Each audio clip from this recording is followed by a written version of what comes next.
If you were going to gather forces for an invasion, this is precisely how you would do it.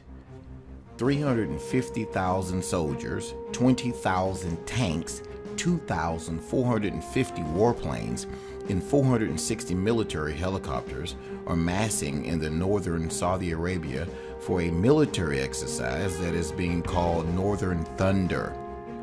According to the actual official announcement, forces are being contributed by Saudi Arabia, the United Arab Emirates, Egypt, Jordan, Bahrain, Sudan, Kuwait, Morocco, Pakistan, Oman, Qatar, and Malaysia, and several other nations. This exercise will reportedly last for 18 days, and during that time, the airspace over northern Saudi Arabia will be closed to air traffic.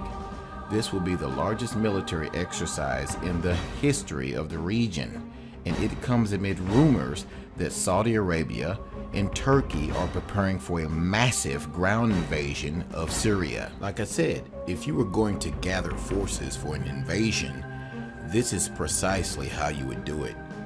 Governments never come out and publicly admit that forces are moving into position for an invasion ahead of time. So military exercises are a common excuse that gets used for this sort of thing. If these exercises are actually being used as an exercise to mass forces near the northern Saudi border, then we should expect an invasion to begin within the next couple of weeks. If it happens, we should expect to see the Saudi coalition storm through western Iraq and into Syria from the south, and it is likely that Turkey will come in from the north.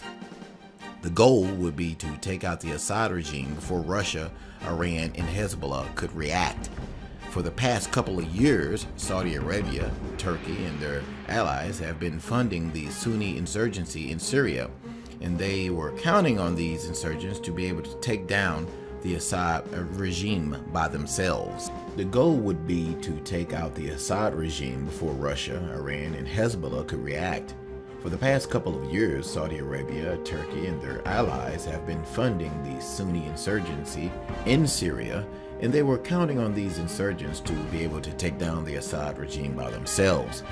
You see, the truth is that ISIS was never supposed to lose in Syria.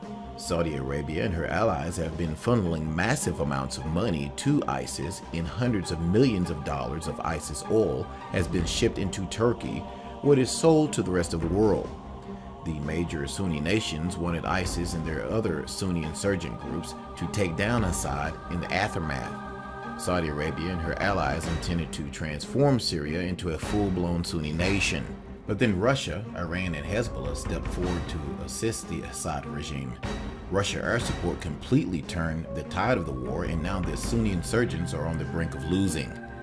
Aleppo was once the largest city in Syria, and Sunni insurgents have controlled it since 2012.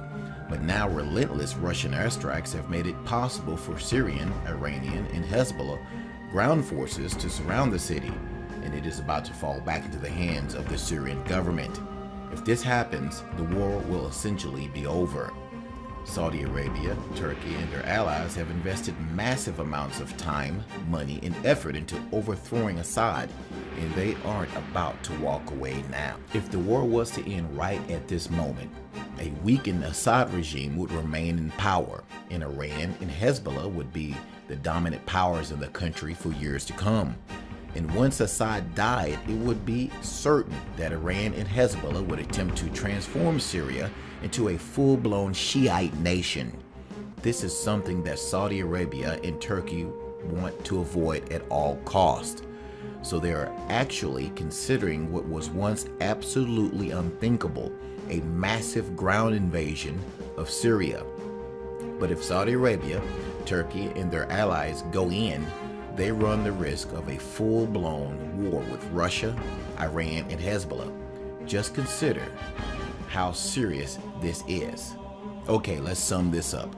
If Saudi Arabia, Turkey, and their allies are going to conduct an invasion of Syria, the most likely time for this to happen will be by the end of this month during these military exercises. If we can get to March 1st and no invasion has happened yet, perhaps we can breathe a little sigh of relief. But if it does happen and the Russians and the Iranians decide to shoot back, it really could be the start of World War III.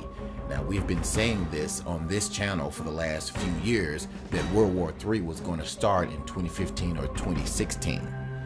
If you have not been paying attention up until now, you need to start, because this really could literally change everything. This could really be the start of World War III. Stop being distracted. Pay attention to what's going on in the Middle East, because believe it or not, what happens over there will affect us over here in the United States as well. We'll keep an eye on this. Thanks for watching.